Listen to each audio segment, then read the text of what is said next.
Throughout the day, our brains are operating at different speeds or frequencies. And these frequencies are called brainwave states. So these frequencies are measured in units called hertz, which are just cycles per second. And they range from very, very slow waves or frequencies, like when we're sleeping, to very rapid frequencies when we're hyper-focused or when we're really trying to learn something intensely. Now, it's important to understand these different brainwave states or frequencies because they can be indicative of how we're feeling or how healthy or stressed out we are throughout the day. The more time we spend in these higher frequencies, the potential higher stress or fear or anxiety that we can experience both mentally, physically, and emotionally. So it's important to understand these different brainwave states and to be able to consciously take action to lower our brainwave states, again, when we're feeling stressed or when we're feeling anxious or when we just need a rest or need a little sleep.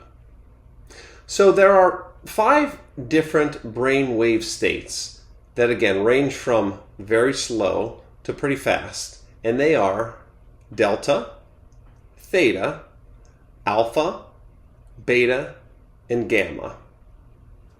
Now, delta is the slowest state, and you're asleep or you're unconscious when you're in delta brainwave state.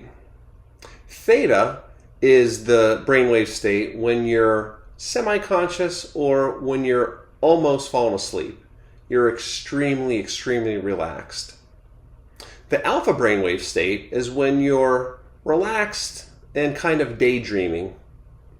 In this brainwave state, along with theta, you're actually very suggestible. So clinicians actually put their patients into these lower alpha and theta brainwave states to be able to help reprogram, if you will, or help improve their patient's thought process by way of hypnosis. Because hypnosis is actually clinical and not just waving that magic pocket watch in front of people and making them dance around like chickens. Hypnosis is used in a clinical setting to help people overcome various challenges, mentally, physically, and emotionally. And they lower their patients into these theta and alpha brainwave states to achieve those results. The next brainwave state is known as beta. And you're in beta when you are focused, when you're doing work, when you're concentrating on a task. And if you're in beta a little bit too much, or you're in that higher range of beta, you can actually stress yourself out. And it's taxing on the brain because those beta brainwave states require a lot of energy. And finally, the last brainwave state is known as gamma. And when you're in gamma, you're really intensely focusing. You're trying to solve problems. You're trying to get a lot of things done in a short amount of time.